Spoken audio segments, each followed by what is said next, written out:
without further ado, please everybody, welcome to the stage, Gareth Jones.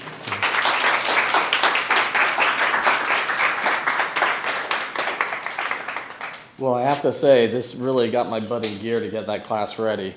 So I'm super grateful for the invitation to come here tonight and talk about folklore. This great series, Under the Mountain, is amazing. And so they have so much great programming. I'm looking at stuff they're doing next with the Nosferatu and then the ghost stories. I'm going to try to beat all of them. But yeah, I was... like many of you, we're kind of experiencing kind of this revival of folklore that's been going on now for about maybe 15 years, and really getting into it again like many of you, and I started to investigate it more and get more involved and thought, well, man, this would really be a great class to teach at UAB. So I proposed it, and lo and behold, they said, sure, go right ahead, develop that.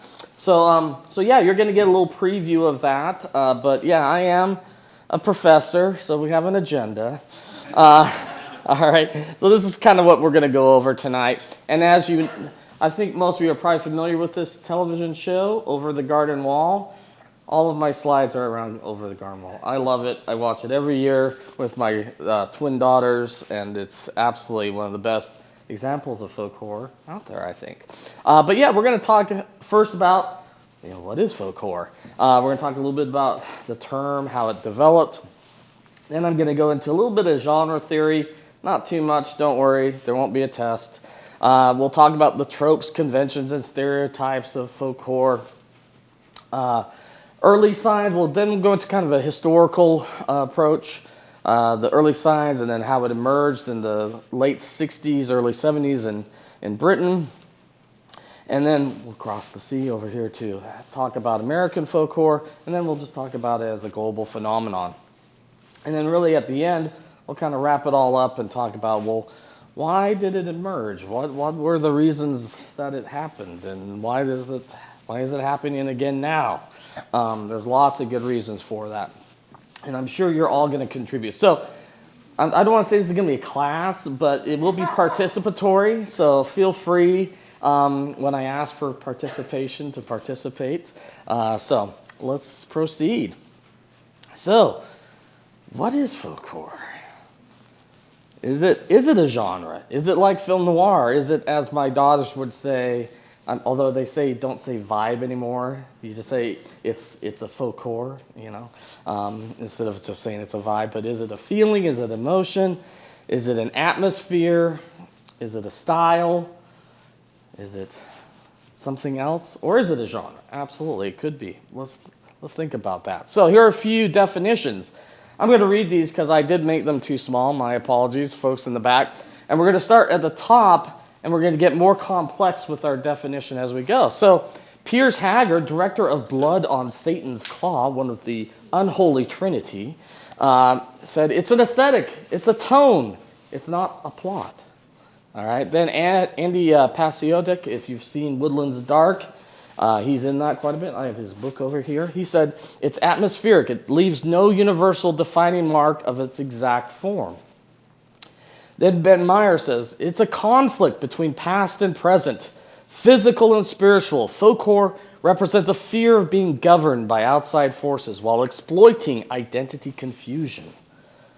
And then the director of Woodlands Dark has the most complex one. Kira Janice says, a horror film that takes place almost always in a rural environment that deals with folk customs, practices, or beliefs that often feature small, isolated communities. Often there is a class of belief systems that will happen between insiders and outsiders from those communities. And I think I should have had clash rather than class, so my apologies. But you can see, it gets a little bit more complex with each of those, right? So a little bit more definition. Think about common elements that we see in folklore. A rural or wooded location, untouched by time, cut off from the modern world, driven by their own set of rules and customs. Isolation, cut off from their normal way of life, caught up in a society with different, sometimes deadly customs. Paganism, the occult, the supernatural, rituals, black magic, Satanism, witchcraft, religious fervor, sacrifice, bloodletting, burning, succumbing to occult beliefs. So those are common elements that we often see in folk horror. Here's some other descriptions I absolutely love. I'm not going to read all of these, even though they're small, but you can look at that and maybe you can find one that's your favorite. So at the start of Woodland Dark and Days Bewitched, A History of Folk Horror. How many of you have seen this wonderful documentary? All right. Not as many as I thought. Okay, you have homework. No. It's on Shudder. It's also on Canopy, the library system, for free. How about that plug? All right. Not only that, but they actually have a section on Canopy of all the films that are talked about in the film that are available on Canopy. So you could watch about 15 films, just like I did last week. But some of my favorites. So it starts off, this wonderful documentary, which I highly recommend. It starts off with all these different narrations of different thoughts about what folk horror could be. Some of my favorite are the devil having a cup of tea with you. The return of the repressed. Thank you, Sigmund Freud. We have, let's see, what's another one like? Being lost in ancient landscapes. The darkness in children's play. Oh my goodness. So lots of different things there. Lots of different thoughts about folk horror and what it is. Anyone want to add something that we feel is missing? Again, we're interactive. Maybe by the end we'll have something to add to the discussion. So let's talk a little bit about the term, all right? So in 1936, the writer Oscar James Campbell was writing about Wordsworth. You probably didn't think Wordsworth and folk horror, but there's absolutely some connection there because he was very influenced by German folk tales. And so he used this term to describe his critical analysis of the poems. And then it really didn't reappear until 1970 when the writer Rod Cooper, who was writing for Kine Weekly, a British film magazine, who used it to describe Blood on Satan's Claw as a study in folk horror. All right? Then the director of that probably had seen that and said, I like that term. That really is a great term. And he used it when he was being interviewed by Fangoria. We love Fangoria. So he used it to describe his films. And then Mark Gatiss has a wonderful, we heard about Doctor Who earlier, Mark Gatiss is very connected to Doctor Who as well, had a wonderful history of horror, and one of those episodes was dedicated to British horror. And so Jonathan Rigby was part of that, and he was a writer who actually had used it in 2006, and then it was brought up again. So then it really starts to enter the zeitgeist. People really start to use it as a term to describe a whole group of films. And people start to think, well, how long has it been around? What films can we put into this genre, all right? So I brought this up earlier, is it a genre? I took a class in graduate school on film noir, and film historians and film professors are still arguing whether that is a genre or what makes something a film noir. And I feel there's a little bit of that, not quite to that level when thinking about folk noir. Oh, folk noir, how about that? That'd be a cool one. I just made up a new genre. But yeah, folk horror, that people are constantly discovering new content, new films, new television series, and saying, oh, that's folk horror. We got to put it in the discussion, right? So again, but genre, it's just a simple way of categorizing things, right? That's how we as human beings like to collect information, right? And have a an understanding of what we're going to experience, right? It's used in all artistic forms, and it can be, generic, or it can be creative, right? The genres but they're important, all right? That's why you're here tonight, because you probably already had an idea of what folk horror is as a genre. So as I said, you have expectations when you're thinking about genres, right? So some of the terms that we use in the academic world, we like to talk about tropes, okay? I teach a class called How to Analyze Film Without Being Obnoxious, right? And I try to say, hey, let's learn a few film terms, but let's not be pretentious with them. But trope is an interesting word to use, all right? So common themes, devices, things that are repeated over and over in a film. Conventions, okay? We have absolutely certain expectations of how things will occur in a particular genre, how things are done, all right? Now, if these things become overused, though, we run into stereotypes, all right? And genres can have stereotypes. And creative filmmakers, creative artists use genre all the time, and they love to push those boundaries of what our expectations are. True artists really push that, and they play with our expectations while still staying true to what that genre is.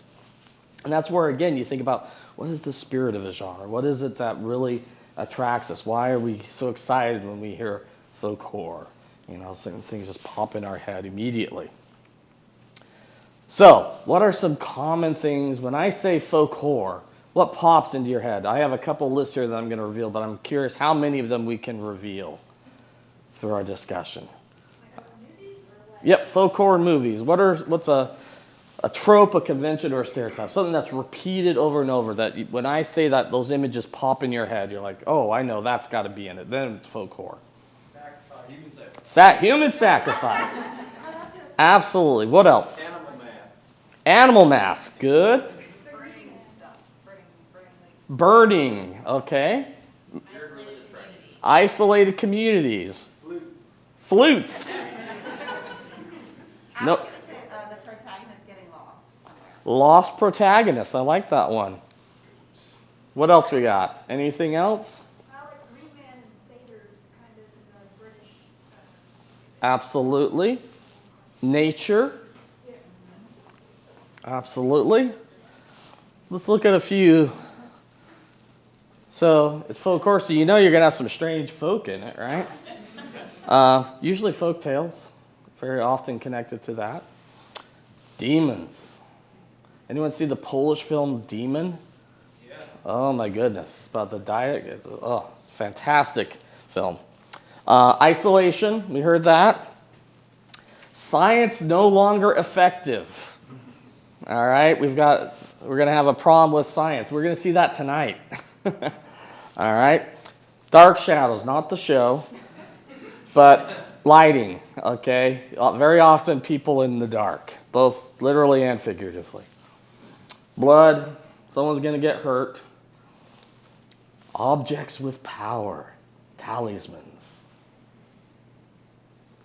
No one said witch. Did someone say witch? But now it seems so obvious, right? Oh, how can I not think of sacrifice? We heard that. The conflict between old and new. Someone's going to die.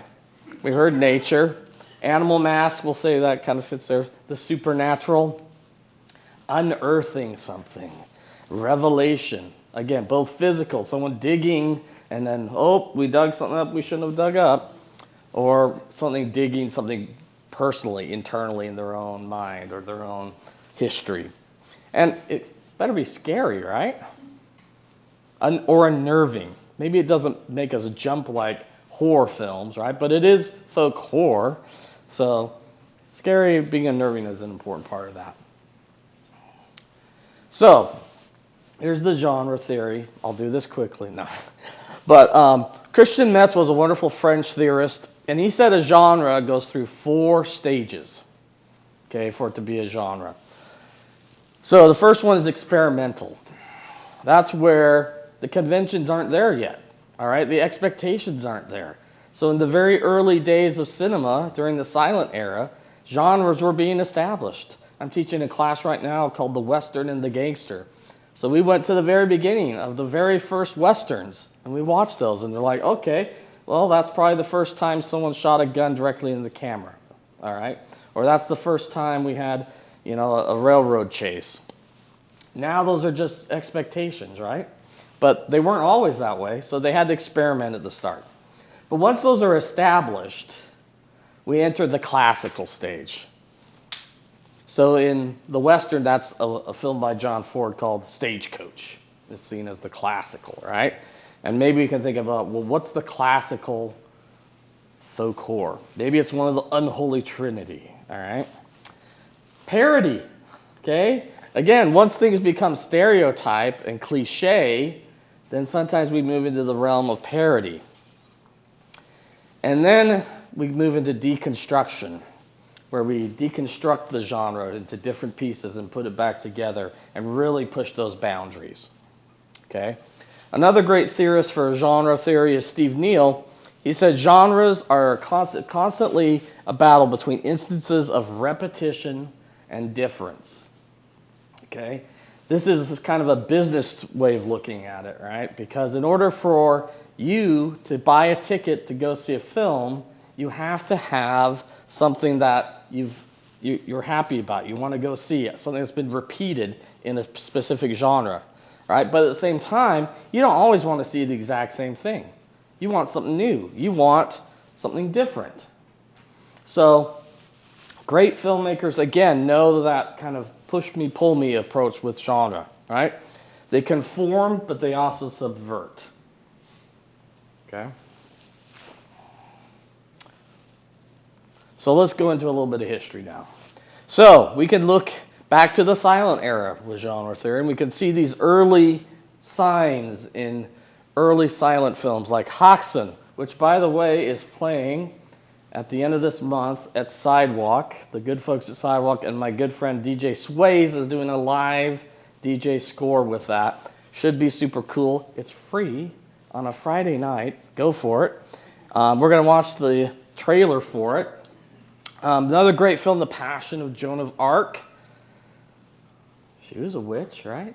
Or at least accused of being one, right? And that's one of the most influential films of all time by Carl Theodor Dreyer. The Phantom Carriage, Victor Seastrom, who went on to be in Wild Strawberries and many other things. Vampire, another Carl Theodor Dreyer. It's not a regular Dracula vampire movie. It's quite different, right? The Golem, all right, about the Jewish folktale. Moving a little bit forward into the sound era, The Devil and Daniel Webster. We're going to talk a little bit about American folk horror here in a minute. The Universal Horror series, absolutely, there's elements of folk horror in there. All right? Black Sabbath, not the band. Although the band as well has been part of, I think, the folk horror discussion. But the film, Mario Bava's masterpiece. All right, so have any of you seen Hoxton? Or Hoxton? All right, a few of you have. All right, the rest of you are in for a treat because we're going to watch a trailer for it. And you're going to see all those things that we just talked about, genre expectations. Let's see how many of them we see and spot. For a moment, I thought I was going to make y'all bingo cards, but we're just going to watch it. No bingo. You're going to win books later.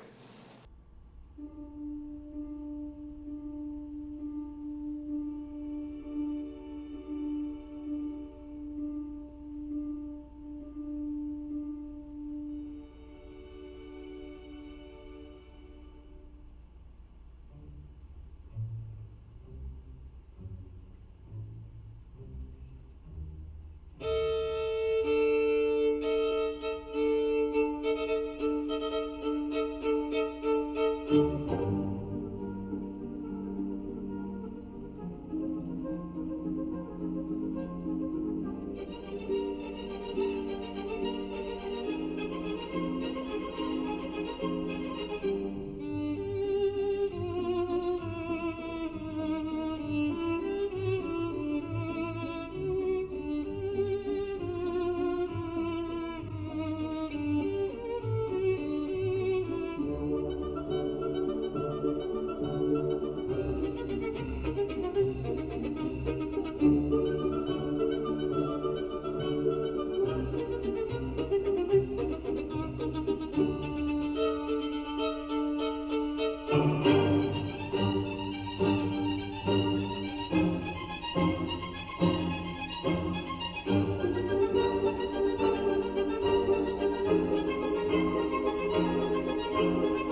All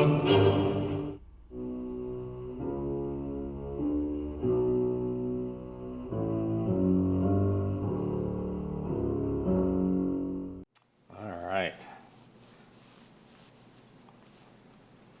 Go back to the big one there. All right.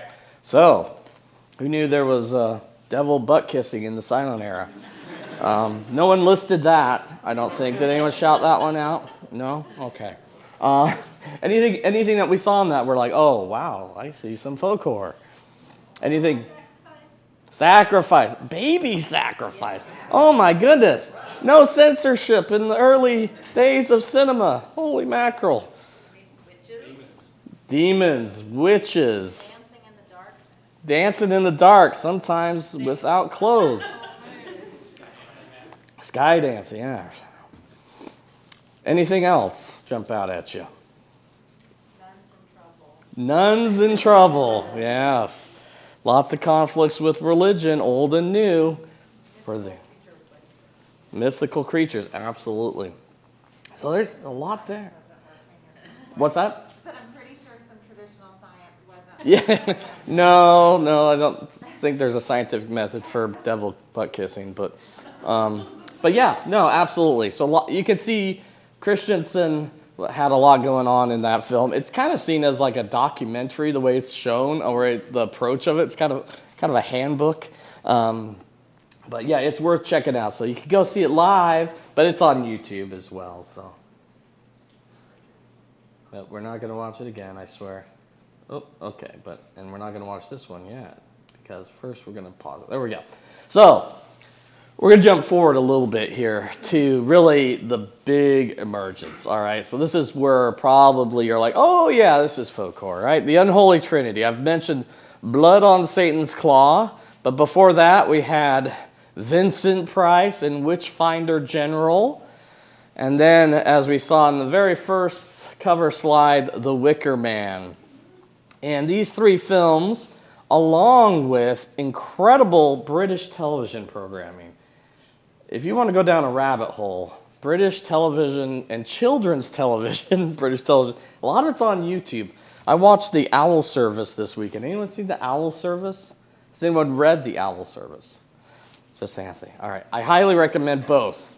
Alan Garner is the author of it, and it's a fantastic book.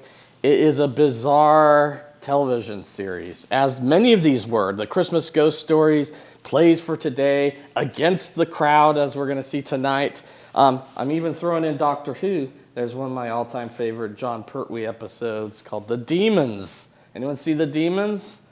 Where they're digging up things they shouldn't be digging up and some demons are released? All right. Just me. I thought I might have a few Whovians here to... Yeah. It's all right. Yeah. Yes. And it is interesting, the writer of tonight's film he hated Doctor Who, by the way, but he definitely inspired it tremendously. Quartermass and The Pit is also one of the films that he wrote. But anyway, lots of amazing programming in addition to these three films that really have been super influential, and most of the current revival, a lot of it is referencing that era, right? But we're going to also talk about global here in a moment. But I want to show you the title sequence of The Owl Service. And I want you to look at it, again, as this incredible example of the clash between old and new. Okay? It just beautifully, I think, presents it in this 43-second thing here. Let's see. There we go.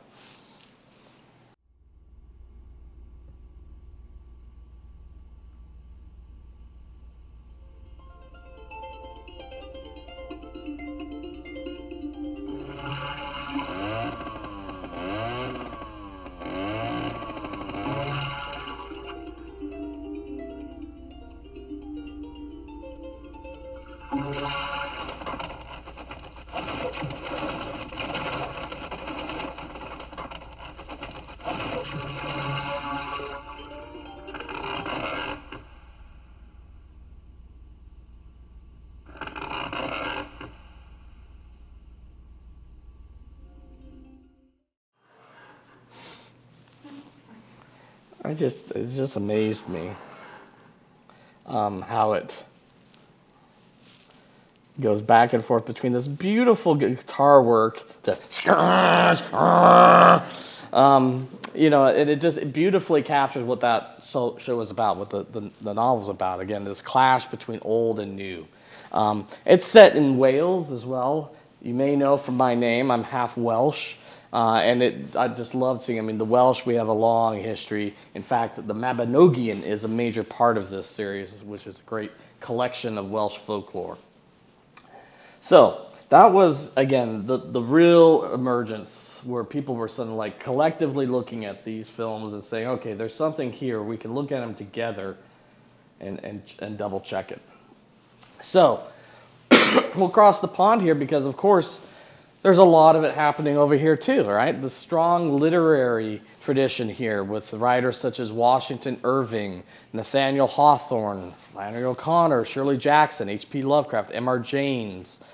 Our wonderful history, the Salem witch trials, the constant battle between Puritanism and religious freedom here, and that goes all the way up till today, and then our history of colonialism and genocide. Yeah. Because I forgot to put them on there. That's a great addition, Edgar Allan Poe. There's a new movie on Shudder called Raven's Hollow. Has anyone seen that? Where it's like Poe just getting out of the army, or he's a cadet, that's what it is. And he goes to this town it's like the inspiration for all of his films, right? Or his stories. But Poe absolutely deserves to be on there as well. Absolutely. So there's this also the traditions that came over from England absolutely were part of this.